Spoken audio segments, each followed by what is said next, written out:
Ya, saya Wilson Alengke, Ketua Umum Persatuan Pewarta Warga Indonesia, dengan bangga mengucapkan selamat hari ulang tahun yang ke-6 untuk media seputar kita. Ya, saya berharap dengan usia yang semakin bertambah ini, media seputar kita akan semakin maju, semakin berjaya, semakin bersemangat untuk menyampaikan informasi yang informatif dan edukatif kepada masyarakat. Ya, sekali lagi saya ucapkan selamat ulang tahun yang ke-6 untuk media seputar kita. Terima kasih. Bismillahirrahmanirrahim. Assalamualaikum warahmatullahi wabarakatuh. Kami selaku Direktur Utama PT Berita Istana Negara mengucapkan selamat ulang tahun media seputar kita yang ke-6. Semoga menjadi media online Indonesia selalu terdepan dan menyajikan berita-berita paling aktual, cepat, dan terpercaya. Halo, assalamualaikum. Aku Dara, mengucapin selamat ulang tahun untuk media seputar kita. Semoga semakin jaya dan sukses selalu. Selamat ulang tahun. Assalamualaikum warahmatullahi wabarakatuh. Aku Dika Mbelu ngucapno selamat ulang tahun ke media seputar kita yang ke-6 tahun. Semoga kedepannya semakin sukses, lancar, dan jaya. Pun ngoten mawon. Wassalamualaikum warahmatullahi wabarakatuh. Assalamualaikum warahmatullahi wabarakatuh. Aku Ugil ngucapno selamat ulang tahun kepada media seputar kita sing ke-6. Wes muga-muga tambah sukses, lancar kabeh, berita-berita yo akurat kabeh. Pun nggih. Assalamualaikum warahmatullahi wabarakatuh. Hai, aku Mia Amim mengucapkan selamat ulang tahun yang ke-6 media seputar kita. Semoga menjadi sumber berita yang inspiratif, selalu terdepan dalam menyampaikan berita-berita paling aktual, cepat, dan terpercaya. Baik, untuk agenda diskusinya nanti setelah ketiga pemateri ini memaparkan materinya, kemudian untuk materi selanjutnya ini nanti akan disampaikan oleh Dr.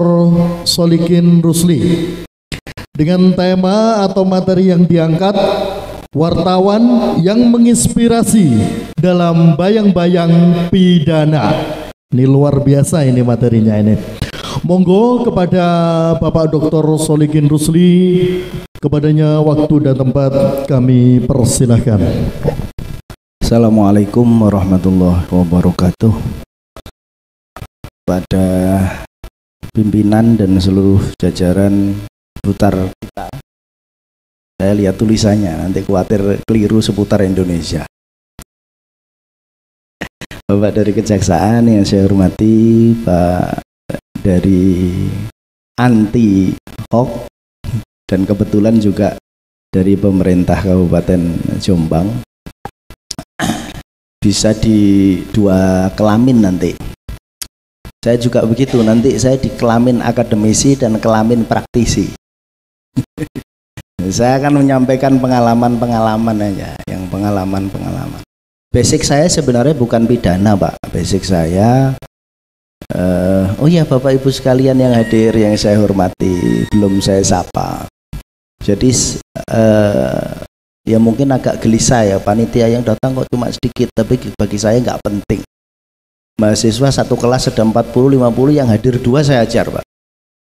Karena tugas kita ngajar. Kita tugas menyampaikan. Nabi itu tugasnya tabligh. Kalau Nabi punya kekuasaan, mungkin pamannya diislamkan. Karena itu yang bantu banyak itu, pamannya diislamkan. Tapi enggak, meminta seperti itu dijawab oleh Allah, itu bukan hak kamu. Kami tabligh, ya niru-niru aja lah, niru Nabi, tabligh, menyampaikan.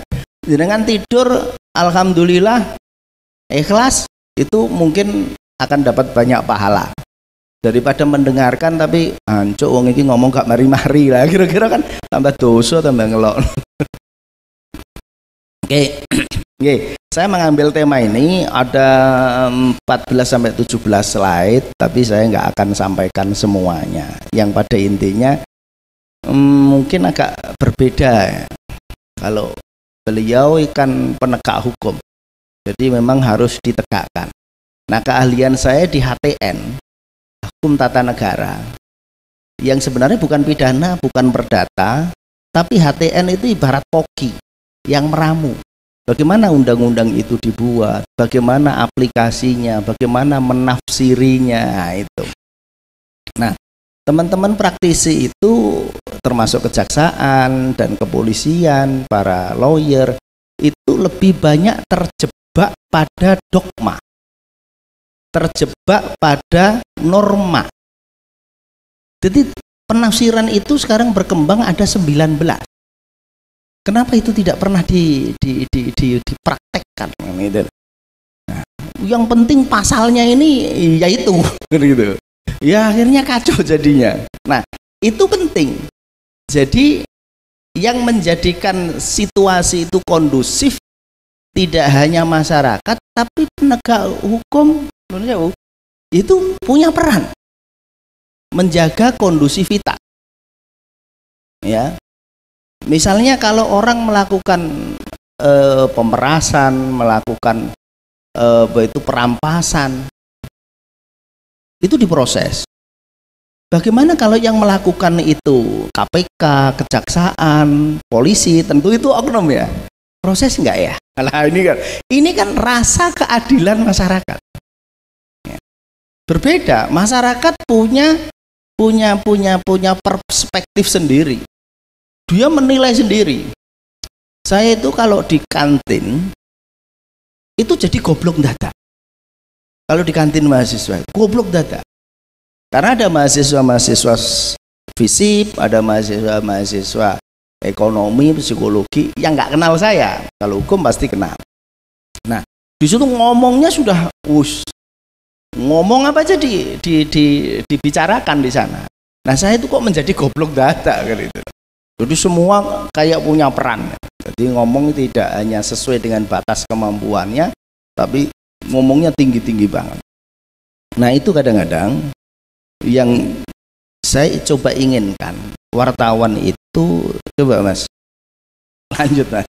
Jadi saya nggak kemana-mana nanti, itu kan remnya kan. Nah, saya ingin wartawan itu tidak hanya membawa berita. Namanya aja, ini sebenarnya nama yang perlu kita persoalkan. Persatuan Wartawan Indonesia, bukan Persatuan Jurnalis Indonesia. Jurnalis itu berarti orang yang menulis jurnal.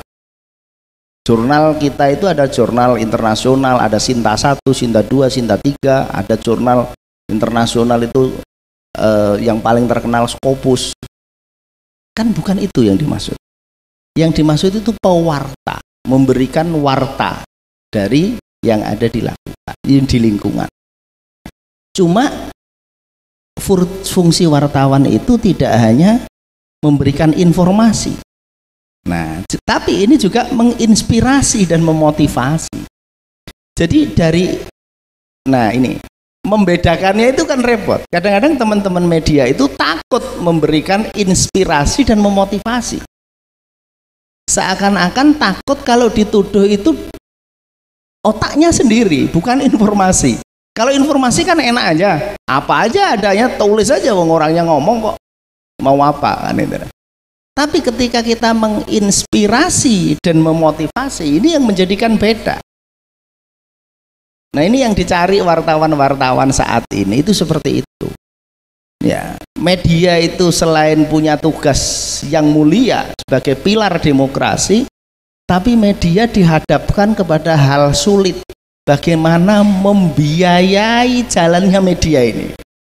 Nah, ini kan repot kan?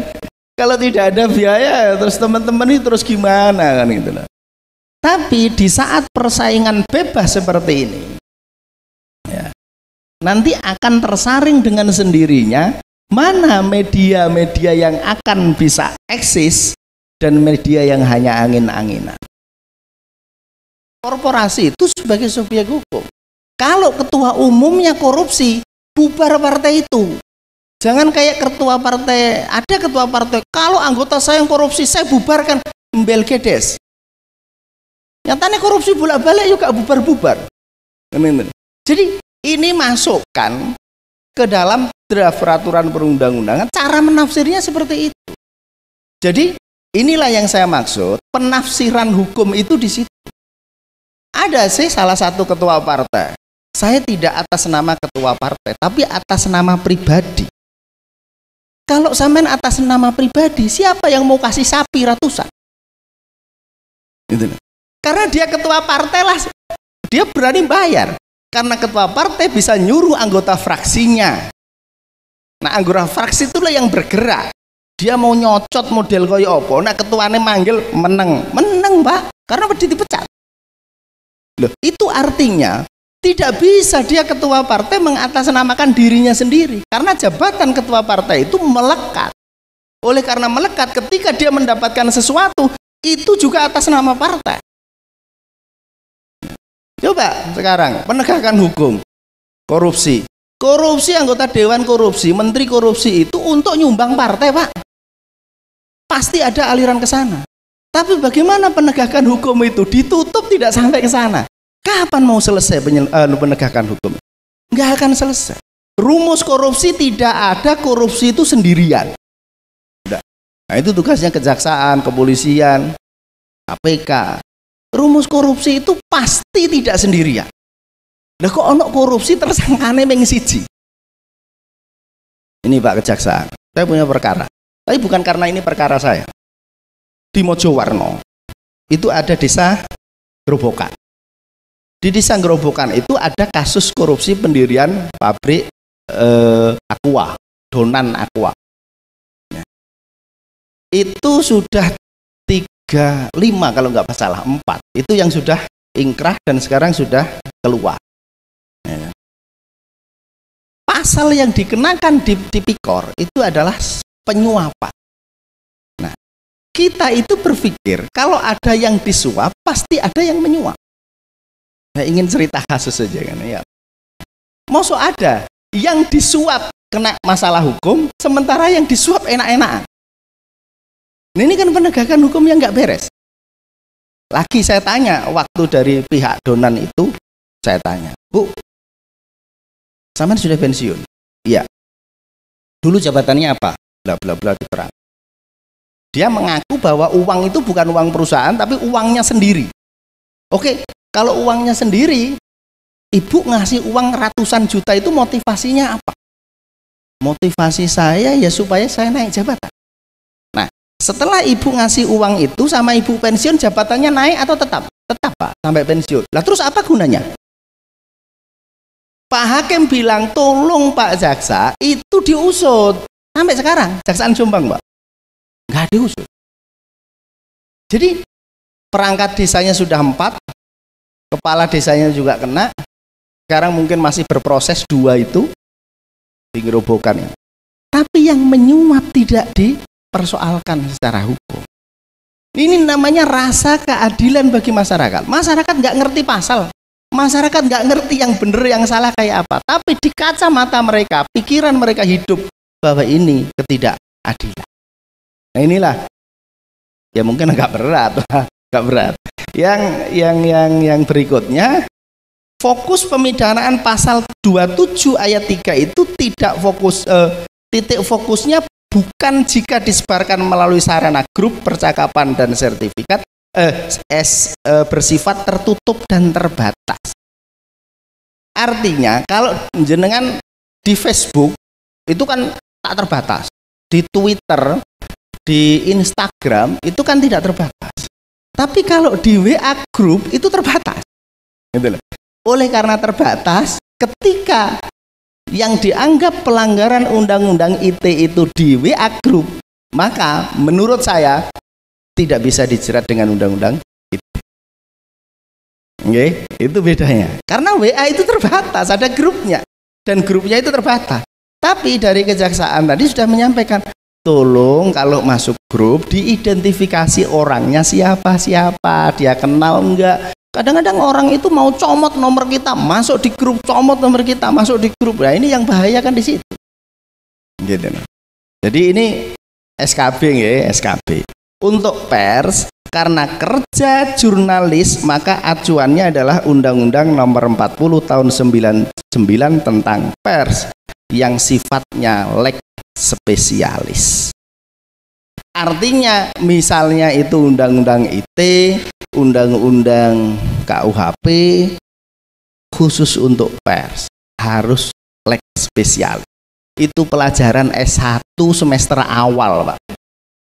Ya. Jadi kalau ada undang-undang yang umum itu harus dikesampingkan, mengutamakan undang-undang yang khusus. Ada 3. Yang satu, undang-undang yang tingkatannya lebih tinggi mengalahkan yang lebih rendah. Yang satunya lagi, undang-undang yang baru mengalahkan yang lama. Jadi itu kata kunci saya. Kalau pers, tapi terus seenaknya sendiri, tetap harus hati-hati, harus ada batasan, harus ada screening. Tapi pers masuknya di undang-undang pers. Sama aja. Di hari ini antar advokat lapor ke polisi. Polisi nggak berani proses, sebenarnya proses saja. Karena apa? Apa yang dia lakukan itu di luar konteks menjalankan fungsi advokat. Advokat punya kekebalan ketika menjalankan fungsinya, sama aja dengan DPR. Wartawan juga begitu, punya kekebalan ketika menjalankan fungsi advokat. Nanti apa yang diterangkan? Apakah yang ditulis wartawan itu produk jurnalis atau pikirannya dewe? Nah ini nanti yang beda kan di situ. Saya kira itu nggih. Kalau ada pertanyaan nanti disimpan. Kalau saya nggak bisa jawab, ada dari kejaksaan, ada dari ahli. Saya enak aja gitu. Terima kasih. Assalamualaikum warahmatullahi wabarakatuh. Waalaikumsalam warahmatullahi wabarakatuh. Beri aplaus yang meriah untuk Dr. Solikin Rusli. Luar biasa. Beliau ini spesifik banget materinya. Yeah. Kalau ada pertanyaan, monggo dicatat dulu. Nanti pada forum sesi tanya jawab langsung saja untuk ditanyakan.